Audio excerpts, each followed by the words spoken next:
Warga menangkap anak buaya di gorong-gorong dekat Ambon Plaza kemarin.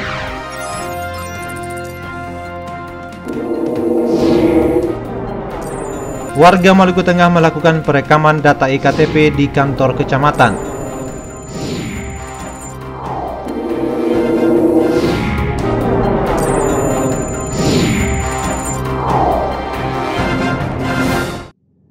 Dari Studio Gunung Nona, Ambon, inilah Warta Maluku.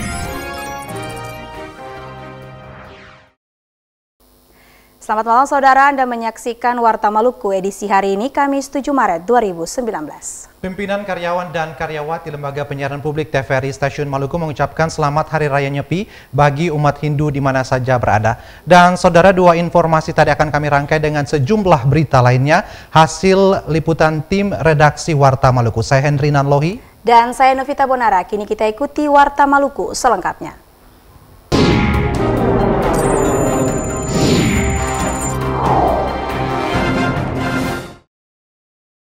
Saudara, 5 hari menghilang di tengah lautan, kapal tongkang bersama 1 orang ABK ditemukan di perairan Pulau Serua dalam kondisi selamat. Kapal tersebut dievakuasi menuju ke perairan Makassar, Sulawesi Selatan.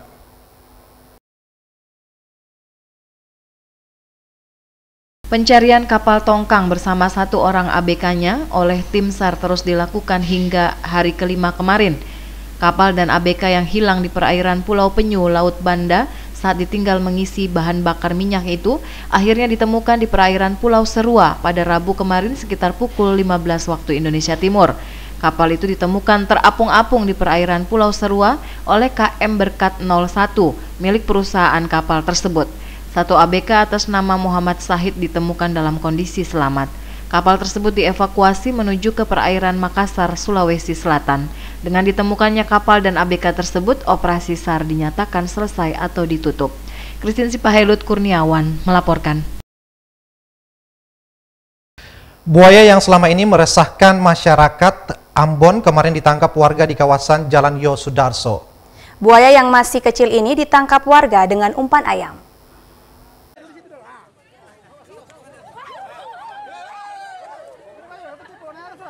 Anak buaya yang sering terlihat warga di kawasan Yosudarso ini akhirnya ditangkap oleh warga. Warga yang mengaku bernama Bayu berhasil menangkap anak buaya berukuran 1 meter dengan jerat kawat dan umpan daging ayam. Anak buaya tersebut ditangkap di gorong-gorong di kawasan Yosudarso samping Amplas kemarin. Bayu yang sehari-harinya bekerja sebagai tukang ojek menangkap buaya itu bersama salah satu rekannya. Penangkapan anak buaya itu seketika memancing perhatian warga yang berdatangan ke lokasi melihat kejadian itu. Bayus penangkap buaya menduga ada lebih dari 1 buaya yang berkeliaran di gorong-gorong di kawasan itu. Bayu menangkap anak buaya tersebut dengan alat pancing seadanya. Tangkap di mana? Di situ tuh. Tadi kapan? Kawat. Baru saja ini. Bagaimana? Masih banyak. Saya cerita dulu bagaimana? Cara pertama tadi bagaimana? Cara tangkap gimana? Cara tangkap? Katanya pakai kawat. Kawat dia gigi. Tarik. Nah, itu. Lalu saya ada umpan ayam. Hah? Ya, dia masuk begini, lagi tarik kakeknya. Anak buaya yang ditangkap dan diikat mulutnya itu langsung dibawa ke petugas Balai Konservasi Sumber Daya Alam BKSD Maluku, Kebun Cengkeh, Ambon. Melkilatu Saule melaporkan. Masih adanya kasus gizi buruk di Kabupaten Seram bagian Timur perlu disikapi secara serius oleh pemerintah daerah setempat. Organisasi perangkat daerah terkait harus bersinergi membuat program terpadu mengatasi masalah itu.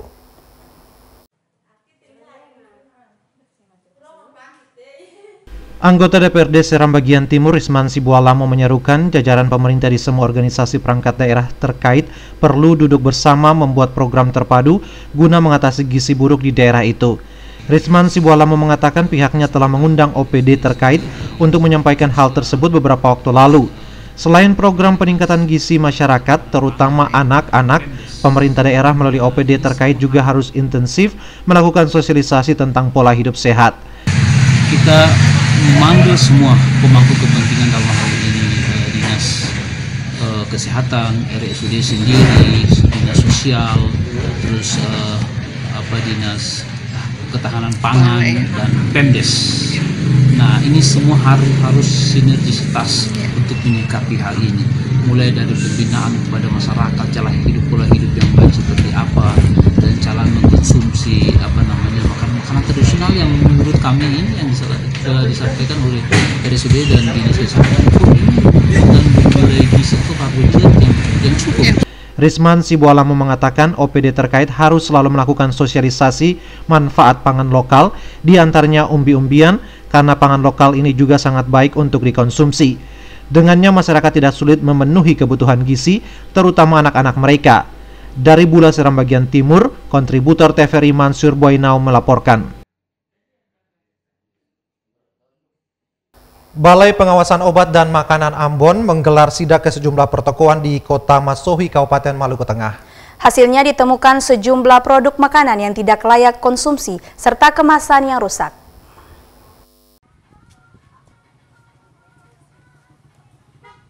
Saat menggelar sidak ke sejumlah pertokoan di Kota Masohi, Maluku Tengah, petugas Balai Pengawasan Obat dan Makanan Ambon menemukan ratusan bahan makanan kadaluarsa yang tidak layak untuk dikonsumsi.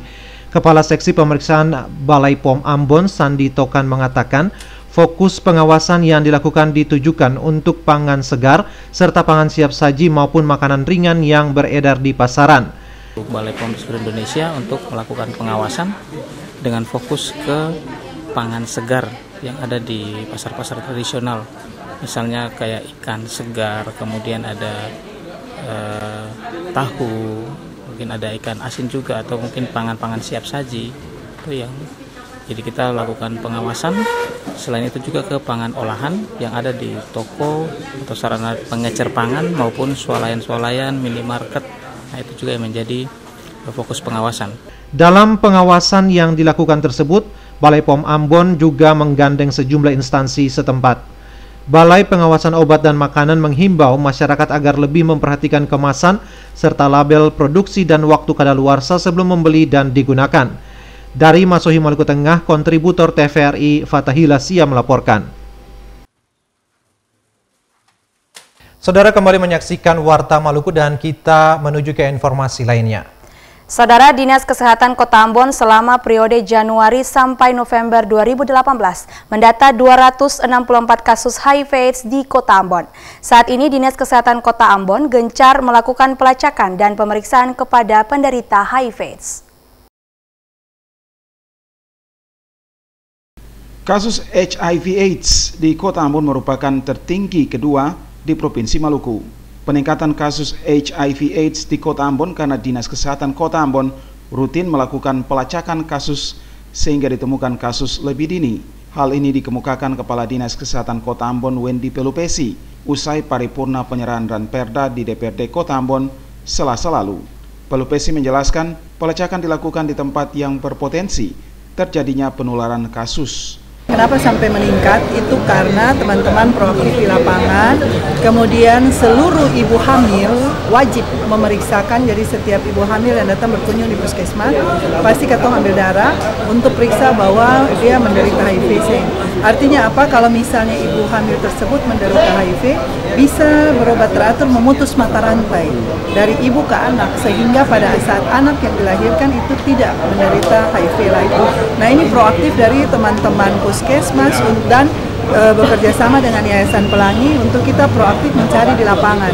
Setiap bulan juga teman-teman turun ke tempat-tempat yang berpotensi terjadinya itu, kemudian ke kelompok-kelompok rawan, misalnya ke karaoke, kemudian ke tempat-tempat itu, dan komunitas-komunitas misalnya lelaki seks lelaki, kemudian waria-waria.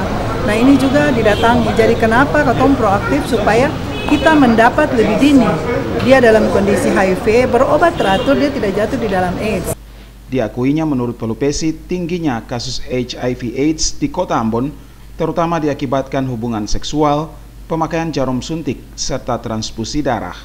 Namun penularan yang terbanyak dari perilaku seks bebas seperti homoseksual dan seks sesama jenis. Dirinya mengakui berbagai upaya terus dilakukan untuk mencegah penyebaran HIV/AIDS dengan melakukan sosialisasi dan pelacakan kasus. Hal tersebut membutuhkan peran seluruh pihak, bukan saja tenaga medis maupun LSM, tetapi seluruh masyarakat.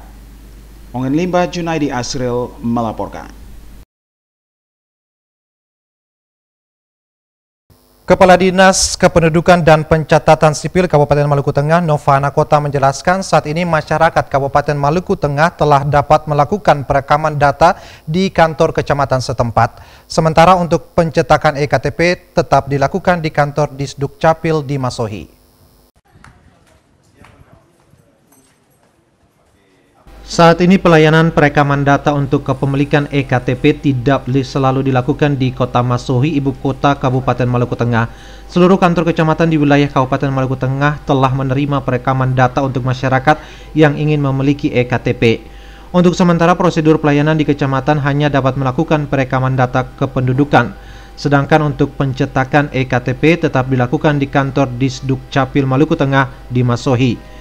Dengannya, Dinas Disduk Capil menghimbau agar masyarakat dapat mendatangi kantor kecamatan setempat untuk melakukan perekaman data secara online. Mempersilakan masyarakat untuk ke kecamatan, kita sudah menyiapkan sarana prasarana di sana untuk mereka melakukan perekaman. Sekaligus saya menghimbau bagi masyarakat yang belum pernah melakukan perekaman KTPL, saya menghimbau untuk menuju kantor-kantor camat.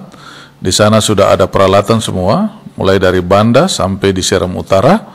Semua sudah bisa online, walaupun tidak bisa cetak di sana. Nanti pencetakannya kita akan melakukan pencetakan secara massal di Dinas Kependudukan Pencatatan Sipil Kabupaten Maluku Tengah. Saya himbau supaya masyarakat bisa berbondong-bondong menuju kantor kecamatan untuk melakukan perekaman KTPL. Anak kota mengakui kantor kecamatan belum dapat mencetak EKTP lantaran belum memiliki ketersediaan alat pencetakan. Namun dengan perekaman data yang dilakukan, pihak kecamatan dapat mempermudah pelayanan kepada masyarakat di Maluku Tengah yang jarak letak geografisnya jauh dari ibu kota kabupaten. Dari Masohi, Maluku Tengah, kontributor TVRI Fatahila Sia melaporkan. Gubernur Maluku Said Assagaf berharap pencanangan zona integritas menuju wilayah bebas korupsi dan wilayah birokrasi bersih dan melayani akan berdampak pada perubahan perilaku pejabat dan aparatur sipil negara untuk tidak melakukan korupsi, kolusi, dan nepotisme.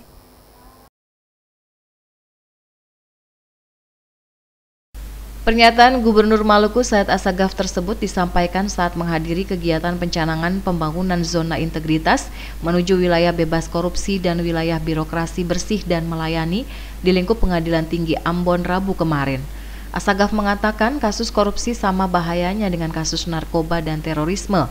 Pasalnya kasus korupsi selain mendatangkan kemiskinan, tetapi juga merusak sendi-sendi kehidupan bermasyarakat dan bernegara.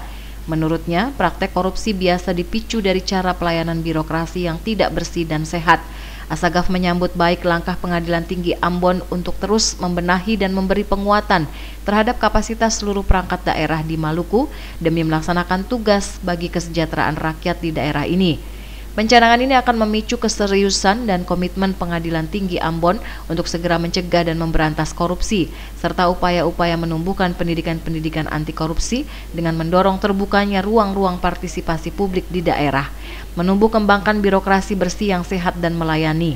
Maka pencanangan ini bisa meningkatkan akuntabilitas pelayanan publik, pengelolaan keuangan dan sektor-sektor strategis lainnya dengan sasaran merubah mindset dan perilaku pejabat tidak melakukan praktek korupsi.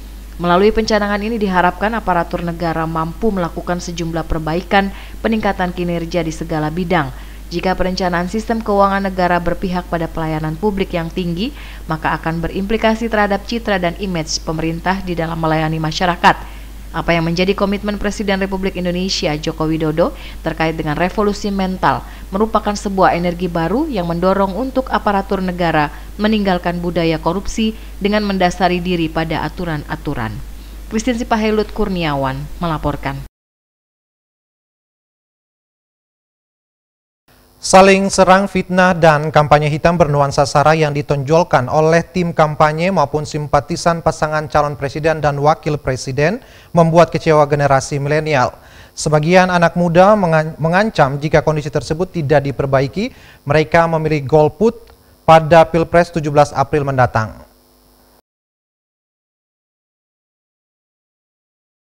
Bodi Mailuhu, salah seorang pengusaha muda di daerah ini, mengakui banyak anak muda yang kecewa dengan tim kampanye calon presiden dan wakil presiden sekarang yang tidak memberikan pendidikan politik yang baik. Mereka menilai pasangan calon maupun tim kampanye saat ini lebih mengedepankan permusuhan dan saling fitnah. Seharusnya pasangan capres dan cawapres menawarkan program kampanye yang terbaik untuk kemajuan bangsa dan negara. Para kaum milenial mengancam jika kondisi ini tidak diperbaiki, mereka memilih golput pada Pilpres 17 April mendatang. Karenanya Bodi Mailuhu mengajak kaum milenial di daerah ini untuk tidak golput. Menurutnya suara kaum milenial turut menentukan nasib bangsa dan negara ini ke depan. Buat saudara-saudara semua, terkhususnya kaum milenial, untuk jangan terpengaruh dengan adanya himbauan-himbauan untuk golput, karena itu sangat bisa merugikan kami ke depan. Yang kedua, kami akan terus fokus untuk bekerja dalam hal ini, dalam sisa waktu yang sangat sempit ini kami akan terus bekerja, masuk ke kantong-kantong untuk menghimbau kepada seluruh masyarakat untuk mari kita sama-sama mensukseskan pemilu ini dengan menghindari yang seperti dikatakan bahwa kami selalu mendukung berita-berita yang selalu berita-berita hoax itu kami sangat menolak hal itu, karena selama ini kita melihat bahwa di Maluku ini itu sangat kental dengan berita-berita hoax itu, jadi harus selalu dihindari. Ongen Limba, Junaidi Asril melaporkan. Saudara Gubernur Maluku Said Assagaf meresmikan peralihan status Sekolah Usaha Perikanan Menengah SUPM Waiheru Ambon menjadi Politeknik Kelautan dan Perikanan Maluku. Pencanangan dan peralihan status tersebut ditandai dengan peletakan batu pertama pembangunan gedung Rektorat Perguruan Tinggi itu.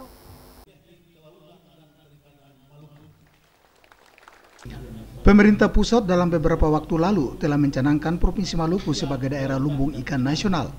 Untuk mendukung upaya tersebut, tentu dibutuhkan sumber daya manusia yang potensial di bidang kelautan dan perikanan. Niat baik pemerintah pusat tersebut membuahkan hasil dengan alih status Sekolah Usaha Perikanan Menengah SUPM Waiheru Ambon menjadi Politeknik Kelautan dan Perikanan Maluku. Pencanangan SUPM menjadi Politeknik Kelautan dan Perikanan itu ditandai dengan peletakan batu pertama pembangunan gedung rektorat. Gubernur Maluku Insinyur Said Assagaf mengatakan alih status SUPM menjadi Sekolah Tinggi Kelautan dan Perikanan ini menunjukkan keseriusan pemerintah pusat terhadap Maluku. Maluku memiliki sumber daya alam yang cukup melimpah, terutama di sektor perikanan. Gubernur berharap dengan dibentuknya Sekolah Tinggi Kelautan dan Perikanan di Maluku dapat memacu sumber daya manusia yang handal untuk mengelola potensi laut yang dimiliki daerah ini. Untuk mengelola sumber daya alam, kelautan dan perikanan di daerah ini, di Maluku yang begitu besar, pasti membutuhkan SDM yang memiliki kemampuan untuk bisa bersaing, bisa berinovasi dan berkompetisi. Dan saya yakin kriteria-kriteria inilah yang menjadi sasaran utama lembaga pendidikan kejuruan seperti SUPM Waiheru dengan proses pendidikan yang berkualitas.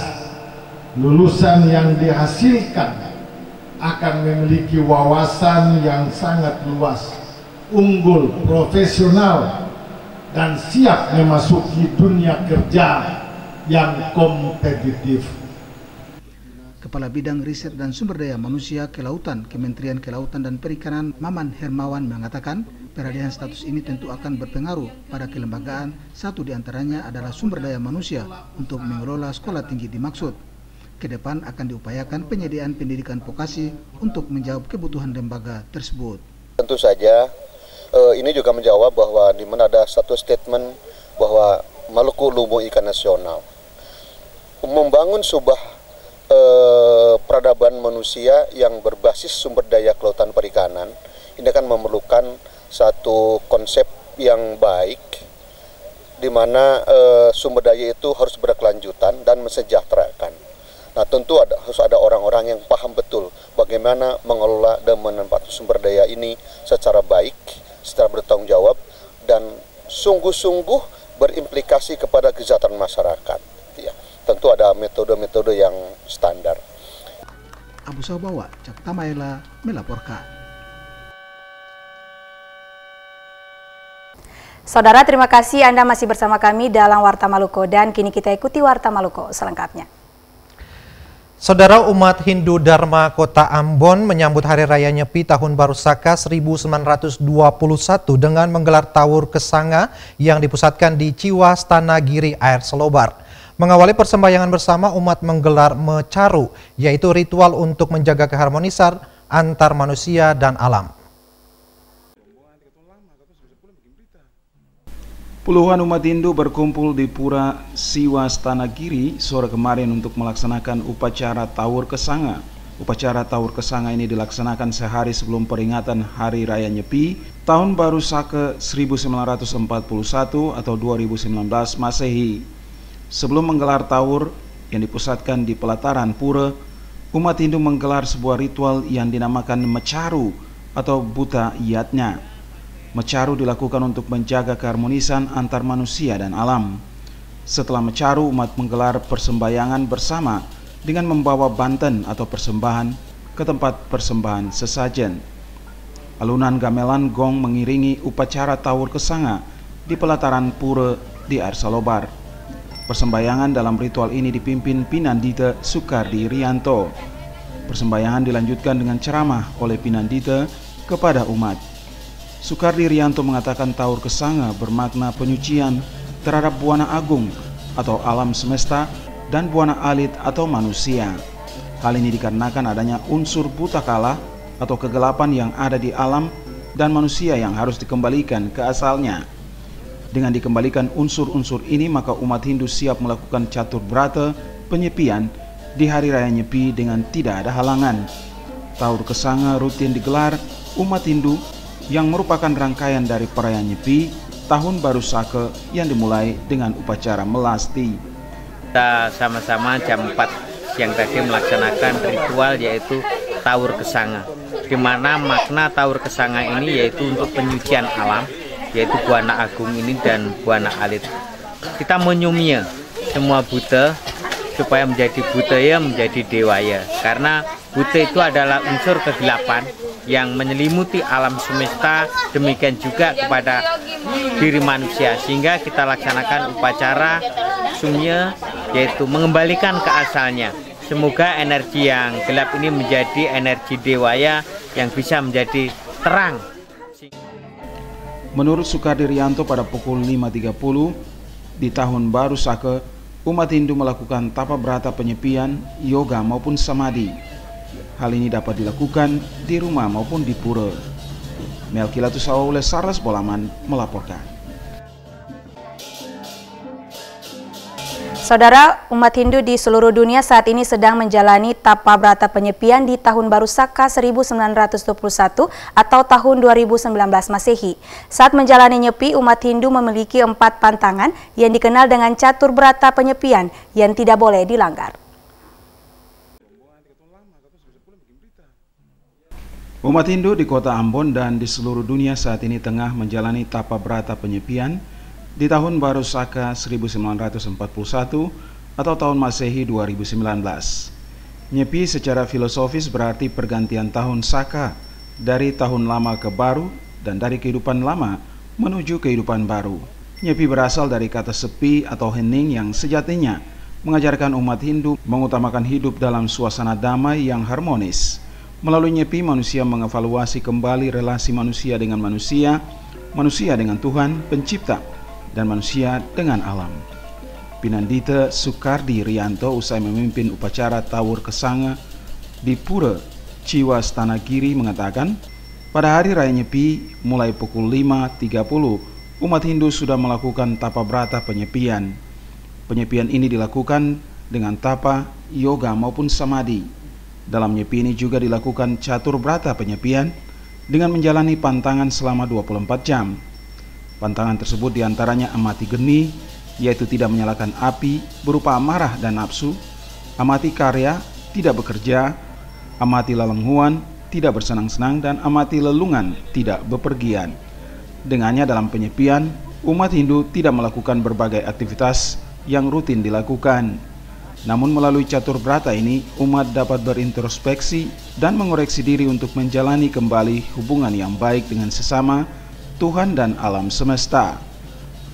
Amati geni, yaitu kita akan mematikan api dalam bentuk fisik, tapi dalam bentuk kerohanian kita akan mencoba memadamkan api yang ada di dalam diri kita, api amarah, api nafsu yang ada di dalam diri kita. Dilanjutkan dengan amati karya. Kita secara fisik, kita tidak melaksanakan menyalakan api, yaitu listrik, HP, yang bentuk sekarang HP dan sebagainya, tapi kita akan merenungkan diri kita. Kita tidak bekerja, tapi kita akan merenungkan diri kita seberapa perbuatan-perbuatan yang telah kita laksanakan selama 1 tahun dan akan kita renungkan selama 24 jam ini.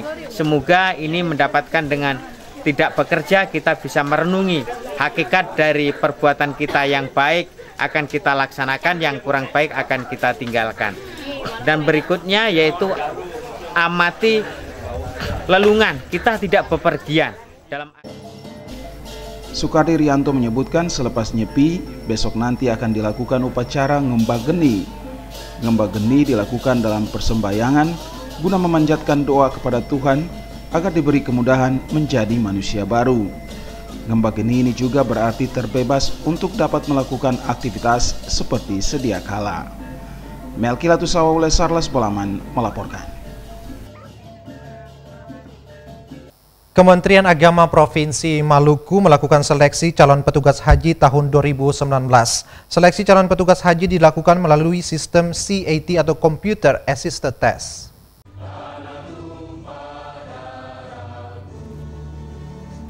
Dalam rangka meningkatkan pelayanan haji untuk musim haji tahun 2019, Kementerian Agama Maluku melalui bidang haji melaksanakan seleksi calon petugas haji. Rekrutmen calon petugas haji dilakukan dengan sistem CAT atau Computer Assisted Test. Tes dilakukan secara bertahap dengan melibatkan calon yang berasal dari kabupaten kota di Maluku. Sementara sistem seleksi terdiri dari 2 bagian, yakni seleksi administrasi dan kompetensi. Kepala Bidang Haji Kementerian Agama Maluku Muhammad Yamin mengatakan tujuan pelaksanaan seleksi calon petugas haji ini dimaksudkan untuk mewujudkan petugas haji yang profesional dan mampu memberikan pembinaan dan pelayanan serta perlindungan kepada calon jamaah haji sehingga apa yang diharapkan dapat berjalan maksimal sesuai dengan kebutuhan publik. Diharapkan keberhasilan pelaksanaan musim haji tahun 2018 lalu juga terwujud untuk musim haji tahun 2019. Calon jamaah haji yang melaksanakan ibadah haji tahun lalu mencapai 85,23%. Muhammad Yamin menyebut calon petugas haji yang mengikuti seleksi kali ini berjumlah 64 orang. Jumlah tersebut merupakan hasil representasi dari 11 kabupaten kota di Maluku. Ditandaskan dengan dilaksanakan tes calon petugas haji ini, pelayanan dan perlindungan bagi calon jamaah haji dapat ditingkatkan terutama pada musim haji kali ini. Kepala Bagian Umum Kementerian Agama Maluku Jamaludin Bugis menyebut seleksi calon petugas haji tahun 2019 dapat melahirkan petugas yang profesional yang memiliki integritas dan mampu memberikan pelayanan prima sesuai fungsi dan tupoksi yang diberikan yang sejalan dengan KTSP yang dicanangkan Kementerian Agama. Dalam rangka memperoleh petugas haji yang memiliki kompetensi dan integritas yang baik, perlu dilakukan rekrutmen calon petugas haji TPHI, TPIHI, dan PPIH Arab Saudi melalui sebuah proses seleksi atau rekrutmen. Abu Sawawa melaporkan. Satgas Yonif 17 Raksatama menggagas pertunjukan mawaris di perbatasan negeri Hitu dan Wakal. Kegiatan ini bertujuan merajut persaudaraan antar pemuda negeri Hitu dan Wakal, Kecamatan Lehitu, Maluku Tengah.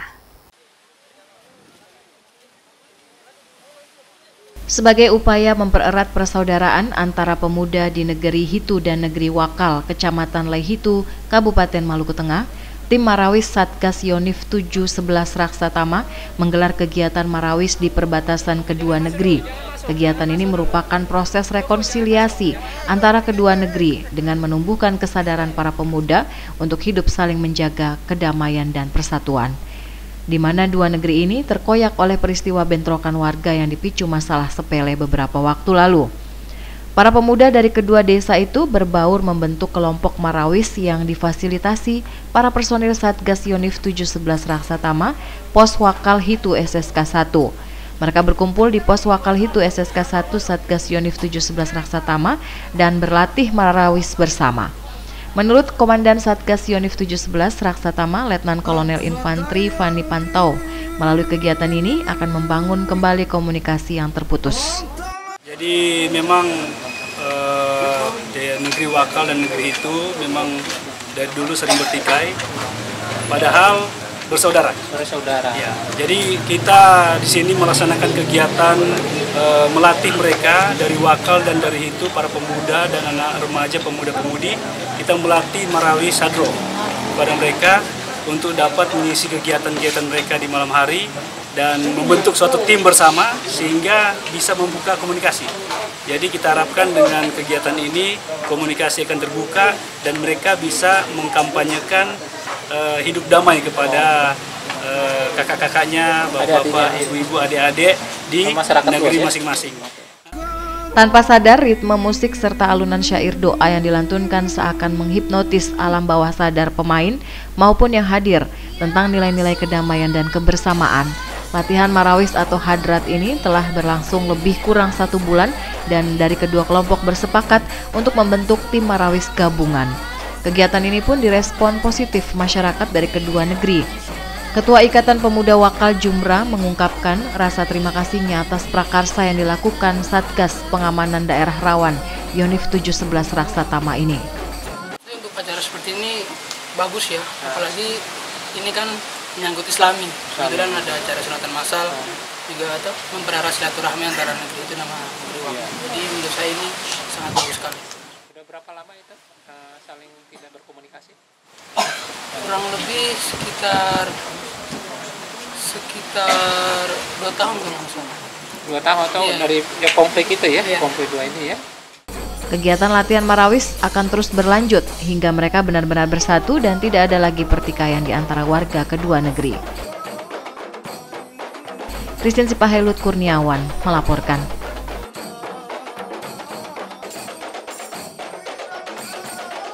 Saudara, Anda kembali menyaksikan Warta Maluku dan kita beralih ke informasi lainnya. Anggota DPD RI John Piris membagikan Anggota DPD RI John Piris membagikan kacamata baca gratis untuk warga di kawasan Kudamati, Kecamatan Nusaniwe, Kota Ambon. 500 lebih warga menerima bantuan kacamata tersebut.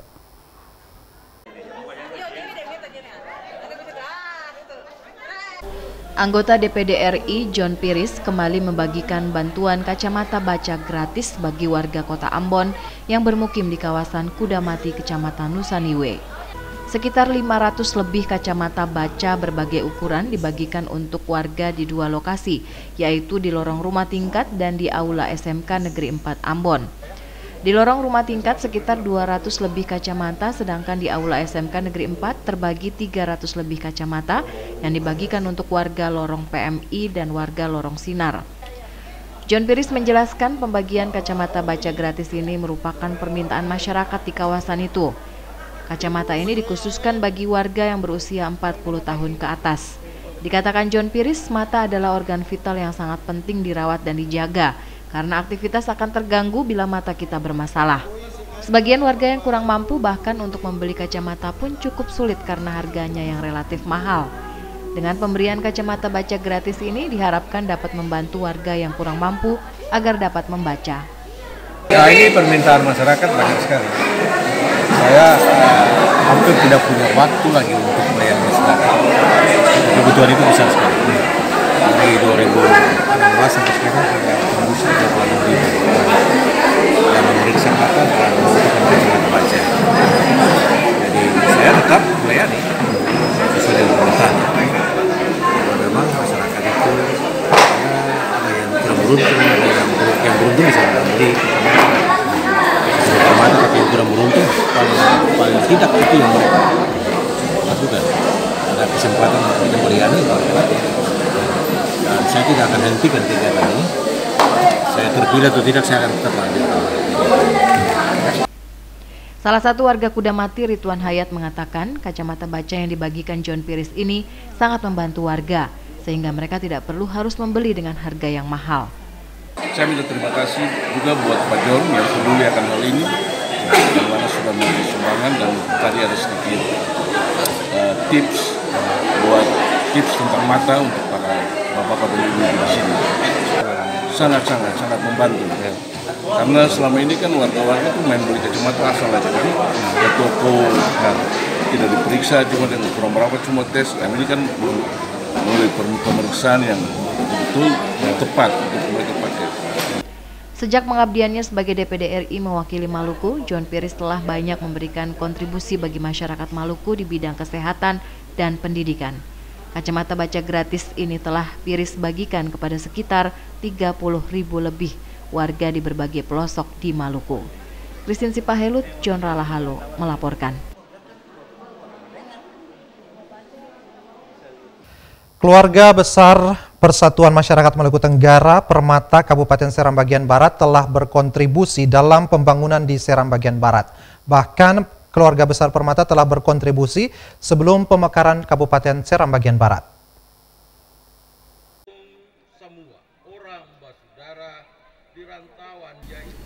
Pemerintah Kabupaten Seram bagian Barat menyambut positif keberadaan paguyuban atau persekutuan masyarakat dengan berbagai latar belakang. Keberadaan paguyuban atau persekutuan memudahkan pemerintah kabupaten mengkomunikasikan berbagai program pembangunan dengan warga. Hal itu dikemukakan Bupati Seram bagian Barat Muhammad Yasin Payapo dalam syukuran HUT ke-20 Persatuan Masyarakat Maluku Tenggara Kabupaten Seram bagian Barat Permata. Yasin Payapo mengakui sebagai komponen masyarakat, warga Permata telah berkontribusi dalam pembangunan di Kabupaten Seram bagian Barat. Pemerintah daerah mengapresiasi, terima kasih banyak atas seluruh gerakan persekutuan ini dalam rangka pengembangan masyarakat sekaligus pengembangan daerah selama ini. Sekali lagi, kalau bicara tentang partisipasi, saudara-saudara sekalian, itu jauh dari pembentukan, sebelum pembentukan daerah ini. Itu sudah ada dan bertebaran bersama-sama dengan orang yang leluhurnya di sini. Muhammad Yasin Payapo mengajak keluarga besar Permata untuk bersama-sama pemerintah kabupaten menjaga persatuan, keamanan, dan kedamaian. Hal itu penting sehingga rencana pembangunan untuk kesejahteraan masyarakat bisa dilaksanakan. Pengurus Permata menyatakan siap mewujudkan keinginan pemerintah Kabupaten Seram bagian Barat dalam menciptakan suasana kondusif, rukun, dan damai. Syukuran hari ulang tahun ke-20 Permata Kabupaten Seram bagian Barat dimeriahkan dengan berbagai tarian daerah Maluku Tenggara. Rahmala Tukonsina dan Hamja Tomia melaporkan.